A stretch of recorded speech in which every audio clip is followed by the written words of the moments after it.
Bismillahirrahmanirrahim. Alhamdulillahi rabbil alamin. Wassalatu wassalamu ala asyrafil anbiya'i wal mursalin wa ala alihi wa sahbihi ajma'in. Alhamdulillah nahmaduhu wa nasta'inuhu wa nastaghfiruh wa na'udzu billahi min shururi anfusina wa min sayyiati a'malina. Man yahdihillahu fala mudilla lahu wa man yudlil fala hadiya lahu. Asyhadu an la ilaha illallah wa asyhadu anna Muhammadar Rasulullah.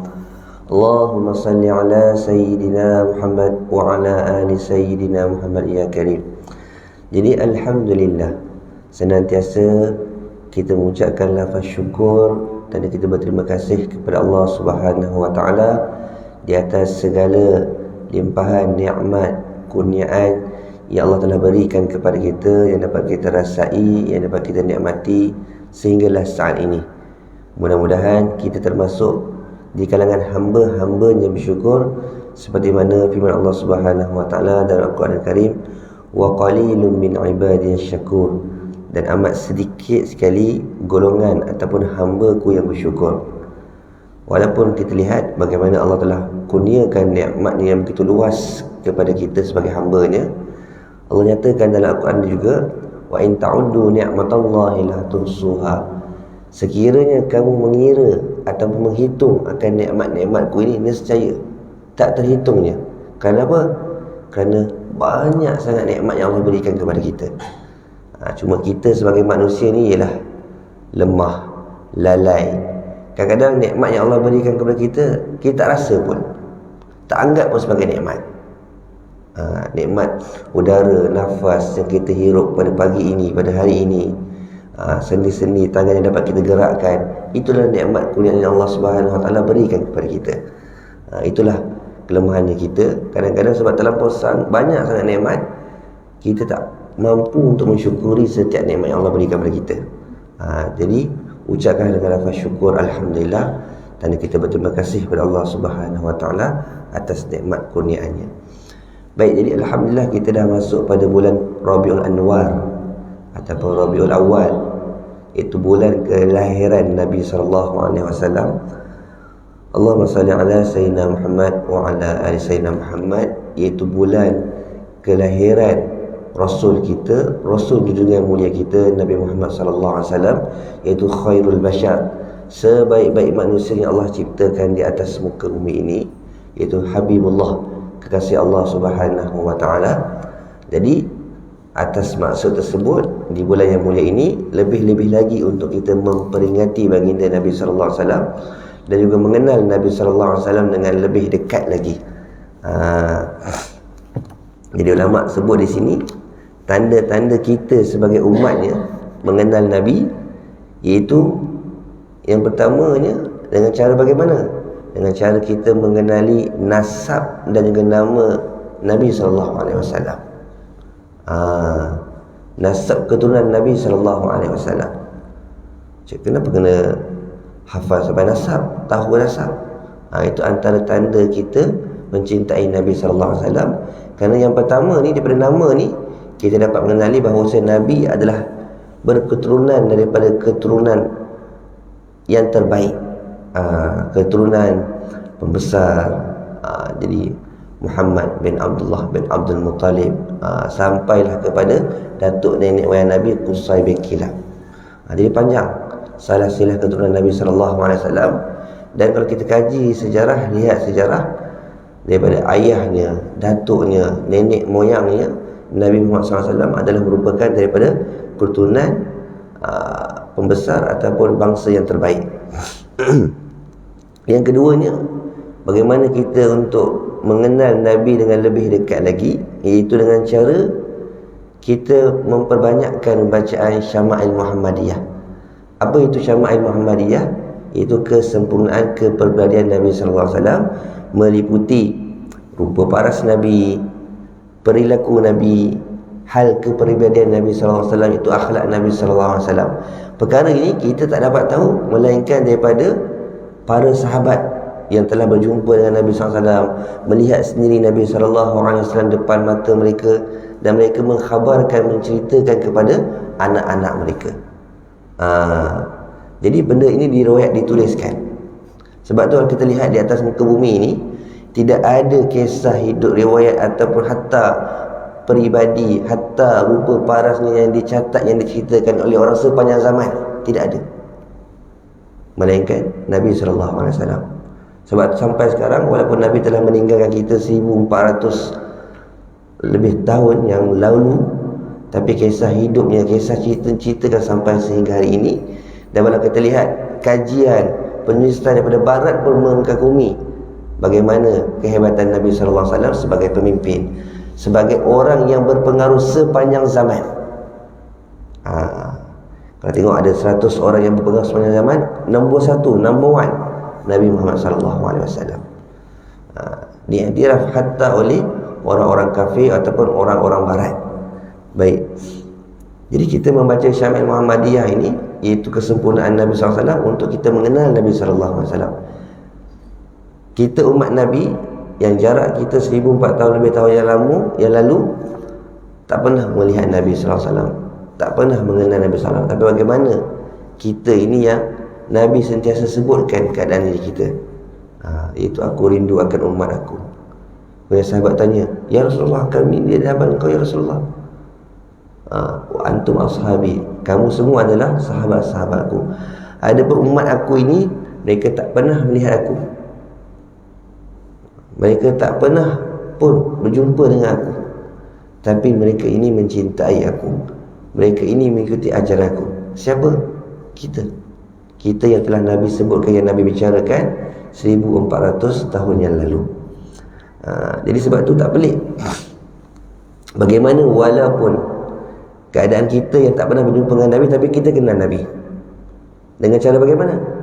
Dengan pembacaan daripada Syama'il Muhammadiyah yang telah diceritakan bagaimana rupa paras bentuk Nabi SAW, bentuk tubuh Nabi, bentuk rambut Nabi, cara jalan Nabi, cara makan Nabi, semuanya dirakamkan. Tak ada kehidupan seorang pun dirakamkan sedemikian rupa. Sebab tu orang yang Allah SWT kurniakan bermimpi berjumpa dengan Nabi, dia kenal Nabi dia. Bila Nabi datang dalam mimpi, dia tak perlu cakap, kau siapa? Sebab apa? Sebab dia dah kenal Nabi daripada pembacaan Syama'il Muhammadiyah dia. Tak perlu pun Nabi mengaku, aku ni Nabi Muhammad SAW. Syaitan dia tak boleh berubah menyerupai Nabi SAW, tapi dia boleh menipu kita. Kalau kita kena akulah Nabi SAW.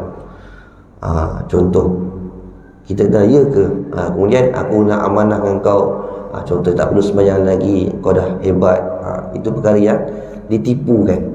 Tapi orang yang kenal Nabi, yang bermimpi jumpa Nabi, mereka dah automatik dah kenal Nabi. Sebab mereka dah baca, dah tahu dah macam mana rupa paras Nabi, dah dapat gambarkan bagaimana keadaan Nabi SAW.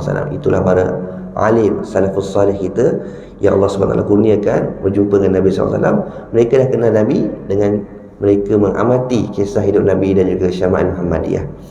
Yang ketiganya, kita mengetahui dalail, iaitu tanda-tanda mukjizat Nabi SAW. Sebagai apa? Sebagai tanda kenabian, untuk kita mengagungkan Nabi SAW, mengakui bahawa sebenarnya Nabi adalah utusan Allah SWT sebagai utusan akhir zaman yang membawa risalah kebenaran, membawa hidayah yang menerangi manusia daripada kegelapan zamannya. Baik, seterusnya fadail, iaitu kelebihan yang Allah berikan, anugerahkan kepada Nabi, kepada yang tidak ada pada Nabi-Nabi lain. Kalau kita lihat, setiap Nabi Allah kurniakan mukjizat, kelebihan. Tapi Nabi kita, tiap-tiap yang Allah berikan kepada Nabi-Nabi yang lain, Allah beri lebih kepada Nabi Muhammad SAW. Kalau kita katakan Nabi Yusuf, Allah berikan keindahan, kecantikan rupa parasnya, Nabi Muhammad SAW juga begitu. Sehingga sahabat-sahabat kata, aku tidak pernah berjumpa dengan seorang yang rupa parasnya lebih indah daripada Nabi SAW.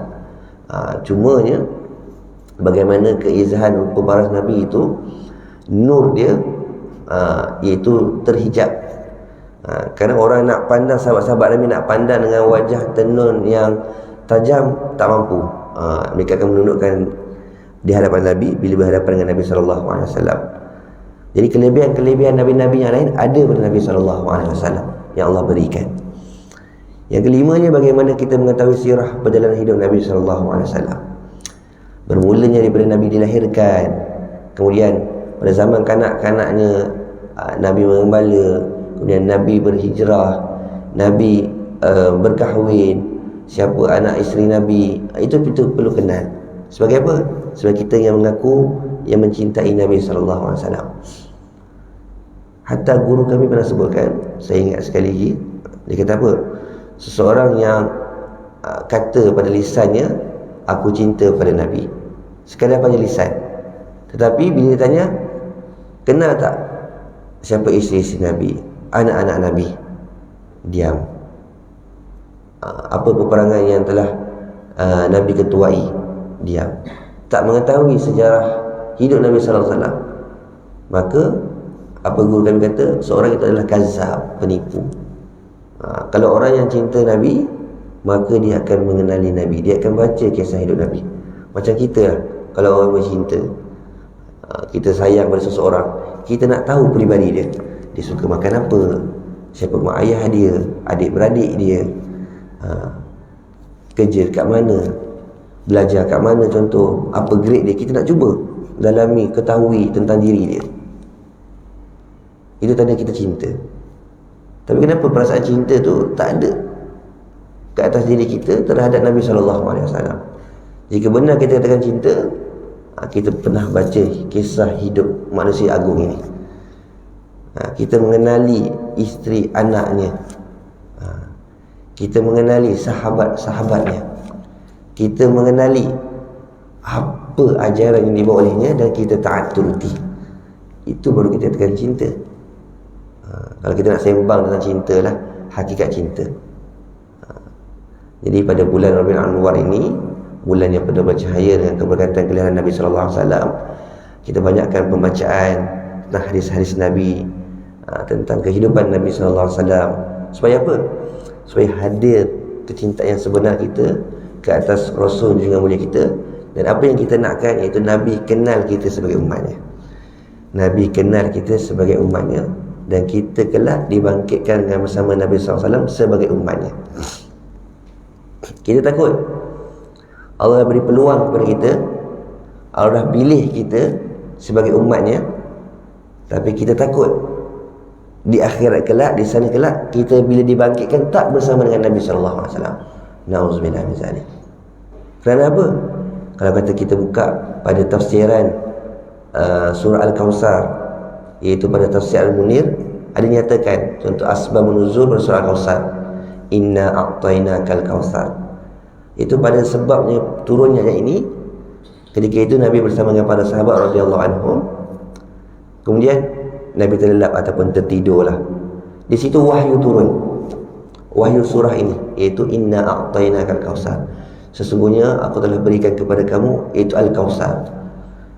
Maka ketika Nabi terjaga, Nabi tanya kepada para sahabat yang berada di hadapannya, adakah kamu mengetahui apa itu Al-Kawthar? Para sahabat mengatakan, Allah wa Rasuluhu a'lam. Allah dan Rasulnya yang lebih mengetahui. Maka ketika itu Nabi nyatakan, sesungguhnya Allah telah berikan kelebihan kepada aku untuk umat aku, iaitu telaga Al-Kawthar. Ada yang katakan telaga, ada riwayat yang mengatakan sungai. Kelebihannya apa? Kelebihannya di akhirat kelak, di mana manusia dalam keadaan yang bercelaru, yang dahaga, mereka yang diberikan minum Al-Kawthar ini tak rasa dahaga. Dan telaga ini atau air ini hanya diberikan kepada umat aku. Jadi di akhirat kelak akan dihidangkan sebanyak cakrawalawan, bekas-bekas untuk dihidangkan kepada umat aku. Itu telaga ini, Al-Kawthar ini, untuk diberikan kepada umat aku, hanya khas untuk umat Nabi SAW. Kemudian tak kala Nabi mengagihkan, memberikan kepada umatnya, tiba-tiba ada satu golongan yang dihalang. Malaikat halang, ya Rasulullah, jangan beri kepada mereka. Kemudian Nabi kata, kenapa? Mereka umat aku. Tidak ya Rasulullah, mereka bukan di kalangan umat engkau. Sebab engkau tak tahu ya Rasulullah apa yang mereka lakukan setelah kewafatan kau. Mereka tak ikut ajaran kau, mereka tak kenal pun kau ya Rasulullah. Mereka tak kenal pun kau, mereka tak ikut ajaran kau, mereka tak layak sebagai umat kau ya Rasulullah. So kita rugi, tak dapat bersama Nabi, tak dapat syafaat Nabi, tak dapat dibangkitkan sebagai umat Nabi sallallahu alaihi wasallam, walaupun kita dah berada pada zaman Nabi sallallahu alaihi wasallam, umat Nabi sallallahu alaihi wasallam. Sebab itu kita perlu kenal Nabi supaya Nabi kenal kita sebagai umatnya, dan terus mengikuti ajaran yang dibuat oleh Nabi sallallahu alaihi wasallam. Bukan sekadar itu saja, tapi semampunya kita cuba untuk menelusuri sejarah Nabi, mengikuti akhlak kepribadian Nabi sallallahu alaihi wasallam yang mulia. Sebab itulah orang pandang agama Islam ini cantik indah dengan akhlak perwatakan yang kita bawa. Jadi itu sekadar perkongsian untuk kita lebih mencintai Nabi SAW. Jadi pada bulan Rabiul Awal kita lihat banyak adanya orang cuba menghidupkan pada bulan ini dengan perarakan Maulidur Rasul. Supaya apa? Supayalah anak bangsa kita, cucu kita kenal itu Nabi SAW. Kadang-kadang bila kita tanya sekarang, kenal tak artis contohnya Cristiano Ronaldo, pemain bola? Semua anak-anak kita kenal, orang budak kecil, budak besar kenal. Tapi pernah saya buat dalam camp satu motivasi, kalau tak ada orang hebat ni, semua orang kenal dia, paling hebat. Siapa? Muhammad bin Abdullah bin Abdul Muttalib. Lepas tu kawan-kawan kata, kau kenal ke? Tak pernah dengar lah nama dia. Siapa ustaz? Artis ke? Pemain bola ke? Saya tak letak nama depan Nabi je, sahaja bagi nama penuh Nabi Muhammad SAW. Semua macam siapa? Terpinga-pinga. Mereka tak kenal keturunan Nabi SAW kita. Jadi sebab itu kita perlu tanamkan kecintaan kepada anak kita, cucu-cucu kita. Sebab itu antaranya pada bulan Rabiul Awal kita lihat banyak masjid-masjid menganjurkan daurah, antara daurah kitab Syariat Muhammadiyah ini menceritakan kepribadian Nabi sallallahu alaihi wasallam, mengadakan perarakan Maulidur Rasul seperti mengatakan Nabi sallallahu alaihi wasallam. Itu antara tujuannya. Kita takut orang hanya mengenal Nabi hanya kepada nama sahaja. Baik. Jadi insya-Allah pagi ini kita akan sambung lagi beberapa hadis tentang 40 hadis berkaitan tentang adab nabawi. Jadi sikit-sikit pun kita dah hampir separuh kitab. Kita membincangkan ataupun perkongsian berkaitan tentang adab akhlak Nabi sallallahu alaihi wasallam. Jadi pada hari ini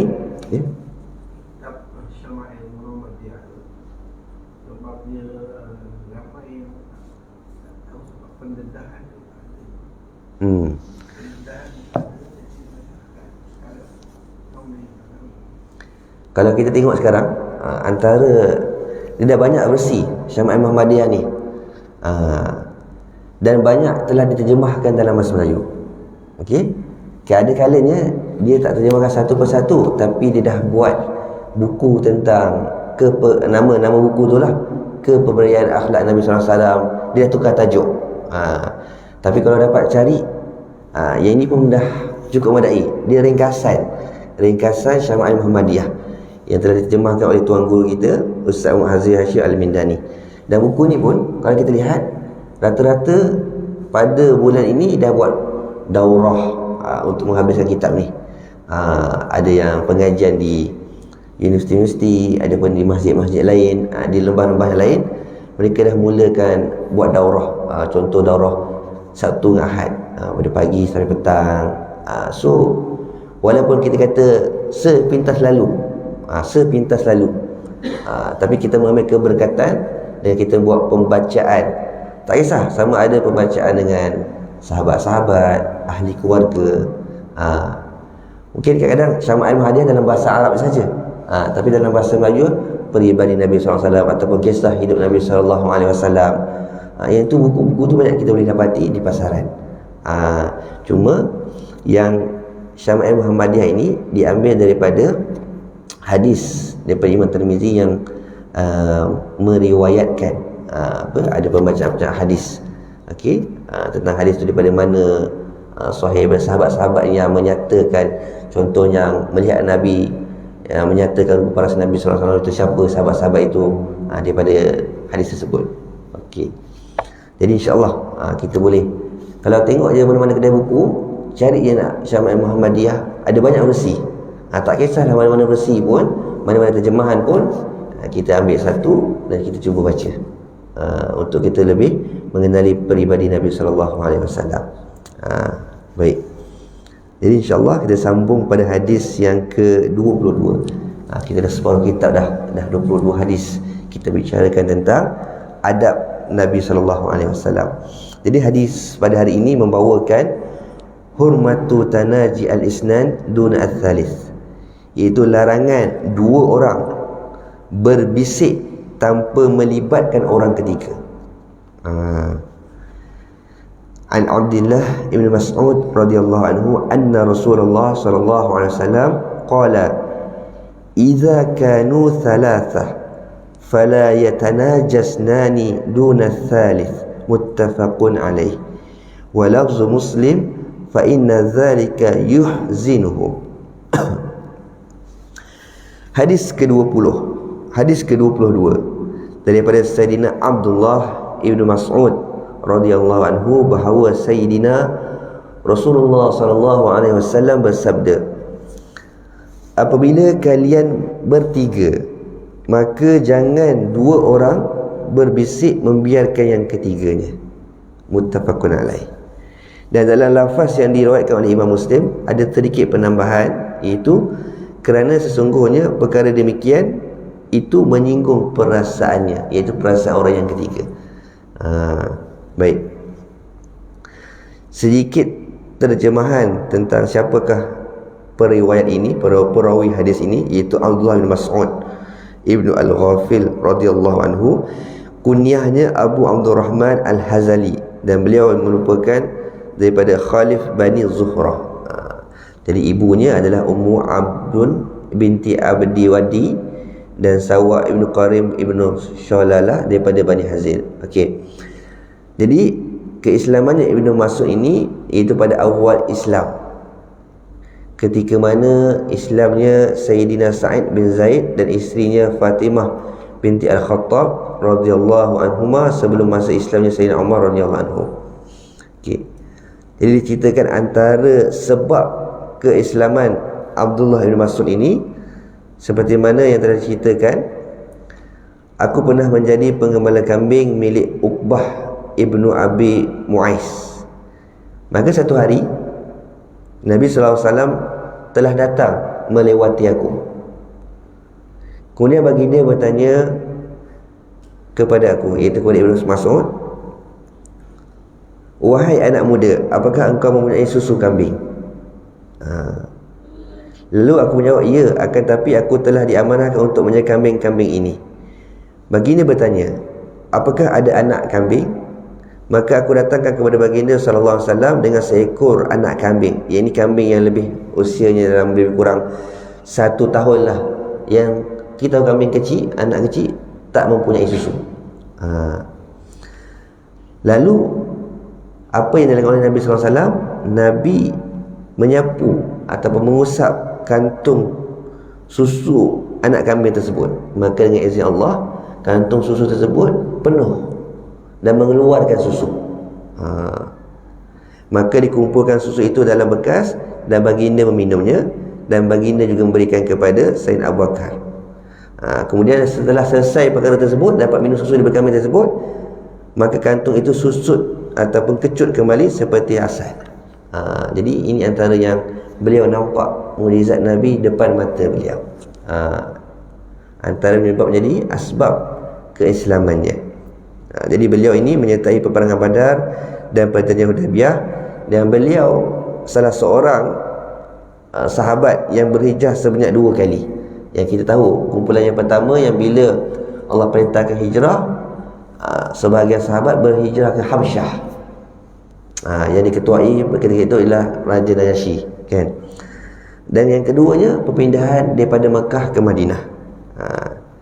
Dan beliau ada pada peristiwa ketika berlakunya pertukaran arah kiblat, iaitu di Masjid Qiblatain yang sekarang ini kalau kita pergi Madinah ada sebuah masjid yang disebut sebagai Masjid Qiblatain.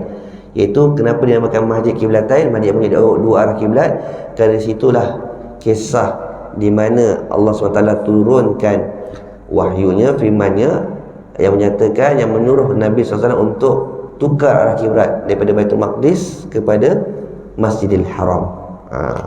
Jadi beliau salah seorang yang berada pada peristiwa tersebut. Baik. Jadi Sayyidina Abdul Mas'ud juga merupakan antara ahli Al-Quran, iaitu sahabat Nabi yang mahir dalam Al-Quran. Sehingga kan Sayyidina Rasulullah SAW bersabda, ambillah kalian akan Al-Quran daripada 4 orang. Iaitu yang pertama Ibnu Ummi Abd, mulailah dengannya. Kemudian Sayyidina Mu'az bin Jabal, Sayyidina Ubay bin Ka'ab, dan Sayyidina Salim Maula Abu Huzaifah. Jadi beliau ini meninggal dunia di Madinah pada tahun 32 Hijrah, dan dikebumikan di Baqi'. Jadi kalau kita lihat sahabat-sahabat Nabi yang dikuburkan di Baqi' itu, antaranya salah seorangnya beliau. Okey. Sahabat-sahabat Nabi ketika pada zaman Nabi, ketika pada Hajjatul Wada, ada lebih 1240 orang ke 140,000 orang, Tapi kita lihat yang dikebumikan di Baqi', di pekuburan Baqi' hanya 40,000 orang saja. Sahabat-sahabat lain mana? Itu sahabat-sahabat lain bertebaran menyampaikan dakwah Islam Nabi SAW, sehingga ada sahabatnya yang meninggal di Turki, yang meninggal di China dan sebagainya, di tempat-tempat yang lain atas maksud dakwah. Baik, daripada faedah ataupun pengajaran yang kita boleh dapat daripada hadis ini, walaupun hadis ini hadis yang ringkas, kita dapat lihat bagaimana Nabi menjaga sebagai adab perasaan seseorang itu. Kita sendirilah, apa kita rasa? Ada 3 orang bersama kita, yang seorang itu berbisik dengan sahabat dia, kita kata, saya apa dia cakap ni, mengata aku ke? Jadi perkara ini dilarang. Berbisik-bisik di hadapan kita. Contoh bila ada 3 orang, kita berbisik-bisik, sahabat tu akan terasa.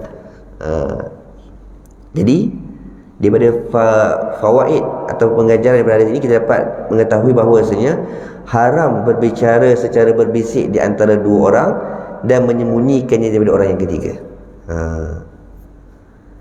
Okey. Melainkan jika kita mendapat keizinan. Contohnya ada 3 orang, sekejap nak cakap khas sikit, khusus untuk dia je, perkara penting ni kan. Sekejap kita minta izin.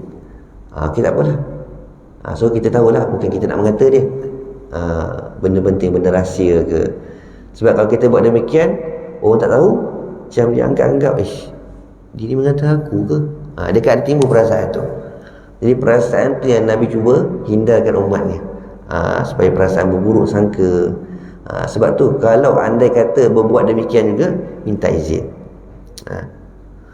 Sekejap sahabat, sekejap nak bincang sikit, nak bisik dengan dia sekejap. Contoh, bila tak izin, kita pun tak terasa sangat. Tak terasa, ada apa kan, perkara apa? Adalah perkara rahsia sikit tentang kerja kan. So dia dah tahu yang kita ni tak mengata dia. Tapi kalau kita buat demikian, tiba-tiba depan kita main cakap je, dia pandang pula, dia nampak pula, akan timbul perasaan tu. Okey. Apabila orang ketiga memberi keizinan kepada kedua orang itu bersih, maka terangkatlah hukum haramnya. Okey, jika dapat keizinan daripada orang yang ketiga itu, maka terangkatlah hukum haramnya itu. Baik. Berbisik itu adalah dibolehkan berdasarkan kepada pemahaman daripada hadis di atas, dengan syarat bahawasanya ia tidak dilakukan dalam perkara dosa dan juga permusuhan. Jadi itu antara yang kita boleh pelajari daripada hadis tersebut.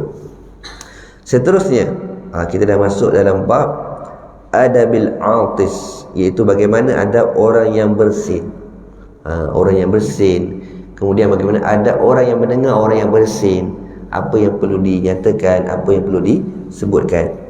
Hadis yang ke-23, an Abi Hurairah radhiyallahu anhu qala kana Rasulullah sallallahu alaihi wasallam idza atasa wada'a yadahu aw thawbahu ala fihi wa khafada aw ghadda biha sawtahu. Daripada Sayyidina Abu Hurairah radhiyallahu anhu, beliau berkata, adalah Sayyidina Rasulullah sallallahu alaihi wasallam, apabila baginda sallallahu alaihi wasallam bersin, baginda akan meletakkan tangan baginda ataupun pakaian baginda pada mulutnya. Lalu baginda sallallahu alaihi wasallam menahan atau merendahkan dengannya dengan suaranya. Hadis riwayat Abu Daud. Daripada hadis ini kita dapat mengetahui bahawa sunnahnya bagi orang yang bersih bahawa dia meletakkan tangannya ataupun pakaiannya pada mulutnya. Itu menahan bersihnya. Bukan dah tahu nak bersin, seluas-luasnya ngangah, hacum. Yang teruknya pula dadah kat muka orang, hacum. Itu orang panggil tak ada adab lah. Kita nampak. Tapi bagaimana Islam sekecil-kecil perkara ini pun Nabi ajarkan. Supaya apa? Nampak cantiknya. Dan juga hikmah di sebaliknya. Apa yang berlaku sekarang ni lah, kita lihat pembawakan virus ataupun kuman-kuman kotoran tu daripada mulut kita. So sebab tu kita perlu pakai mask. Dan penyebaran virus ini juga daripada mulut, dan mudah untuk dijangkiti melalui mulut kita, melalui air liur kita. Sebab tu kita disarankan pakai mask untuk terhindar daripada perkara tersebut. Tapi pada zaman Nabi, macam mana cara nak hindar? Itu antara kita tutup mulut kita tu daripada tersebarnya virus itu, ataupun dengan pakaian baju kita. Okey, sama ada tutup mulut ataupun dengan pakaian. Malah yang keduanya Nabi ajar bukan sekadar itu saja, iaitu sebolehnya kita merendahkan ataupun buat yang paling slow. Contohnya, tak ada kita lepas secara terbuka, lepas tu dengan kuatnya, kan? Lepas tu dengan buat tak tahu punya. Okey. Sedangkan ketika bersin, apa yang Nabi ajar, kita ucapkan alhamdulillah. Tanda bersyukur kepada Allah Subhanahu Wa Taala. Sebab saya pernah baca satu kajian, dikatakan ketika kita bersin tu, jantung kita berhenti seketika. Seolah kita mati seketika. Kemudian dah habis bersin, baru berdetak kembali. Jadi kita ucapkan alhamdulillah, tanda kita diberi peluang lagi untuk hidup selepas kita bersin tu. Jadi ucapan yang kita bacakan selepas kita bersin ialah alhamdulillah. Jadi perkara ini sunnah merendahkan suara ketika bersin dan tidak bersangatan, iaitu melampau padanya. Dan kita bersin, kita kuat sehingga terkejut orang, Allah Akbar, terkejut sehingga boleh mengejutkan orang yang sebelah kita dan sebagainya. Jadi sekecil ini, serta perkara begini pun Nabi ajarkan adabnya. Nabi tunjukkan caranya. Okey, kita lihat pun perkara ini ada hikmah di sebaliknya. Jadi setiap perkara yang kita lakukan, yang Nabi ajar kepada umatnya, ada hikmah di sebaliknya. Okay, yang keduanya, hadis yang ke-24, ma yuqal liman atas, apa yang dikatakan bagi orang yang bersin.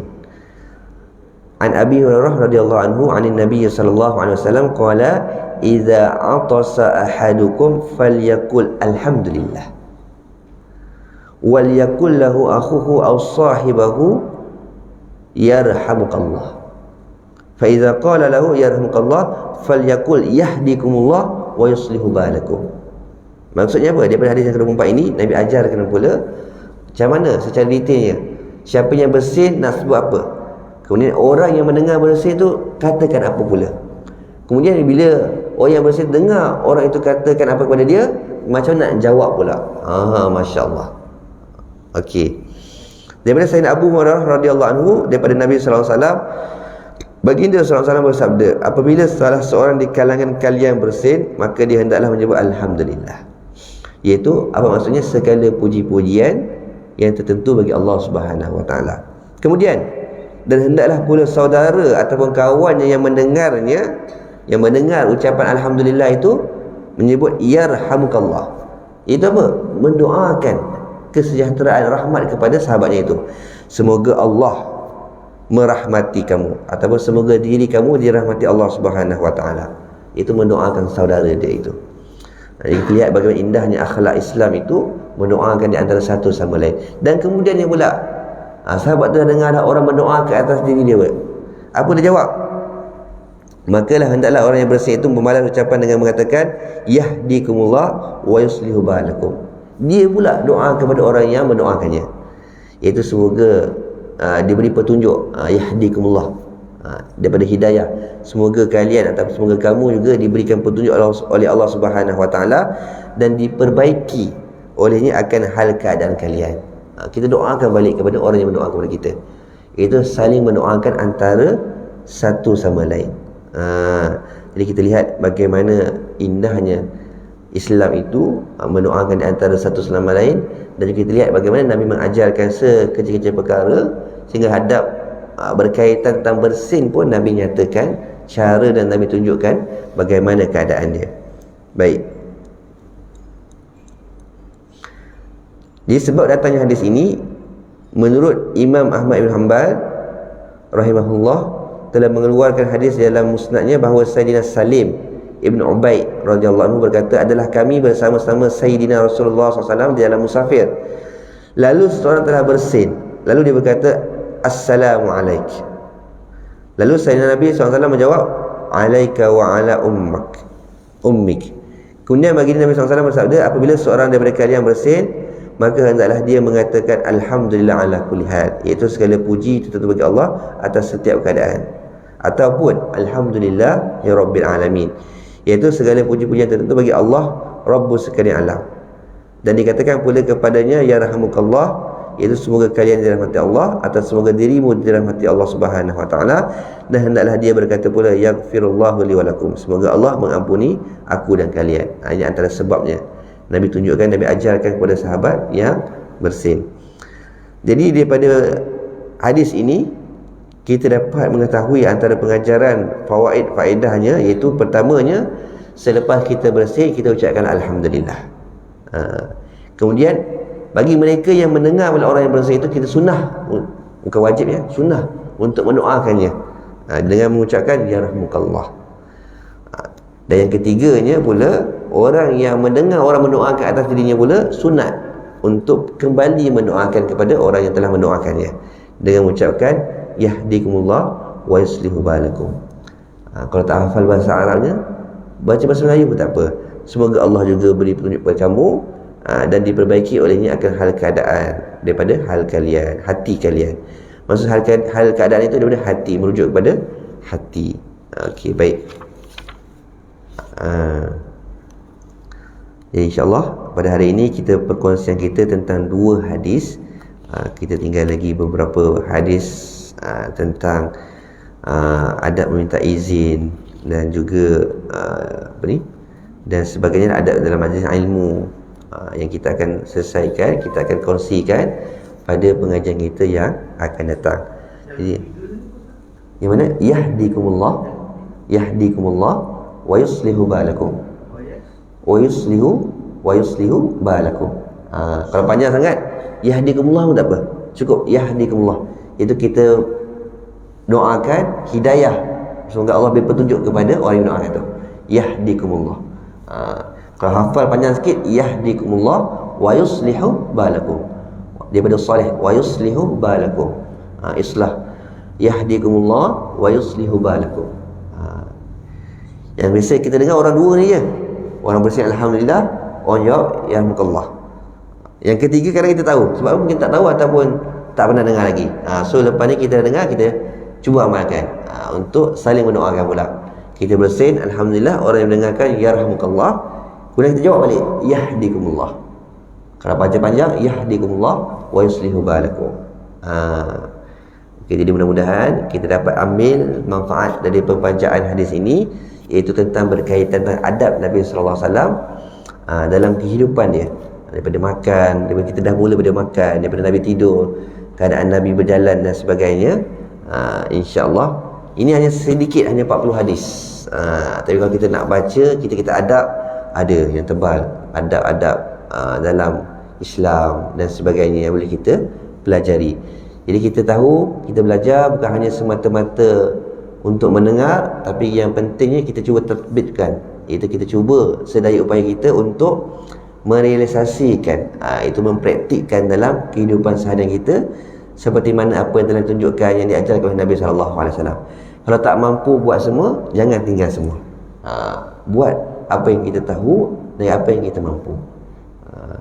Jadi mudah-mudahan sedikit sebanyak perkongsian kita pada pagi ini dapat memberi manfaat kepada diri saya dan juga kepada para jemaah sekalian, dan mudah-mudahan selawat dan salam ke atas junjungan mulia Nabi sallallahu alaihi wasallam. Semoga kita semua dibangkitkan kelak bersama dengan Nabi sallallahu alaihi wasallam. Allahumma shalli ala sayyidina Muhammad wa ala sayyidina Muhammad. Dan yang pentingnya mudah-mudahan kita diberi syafaat oleh Nabi sallallahu alaihi wasallam sebagai umatnya. Jadi kita akhiri majlis kita pada pagi ini dengan tasbih kafarah dan suratul Asr. Subhanallahumma wa bihamdika asyhadu an la ilaha illa anta astaghfiruka wa atubu ilaik. Bismillahirrahmanirrahim. Wa la'asr innal insana fi khusr illa alladhina wa 'amilus salihati wa tawassaw bil haqqi. Assalamualaikum warahmatullahi wabarakatuh.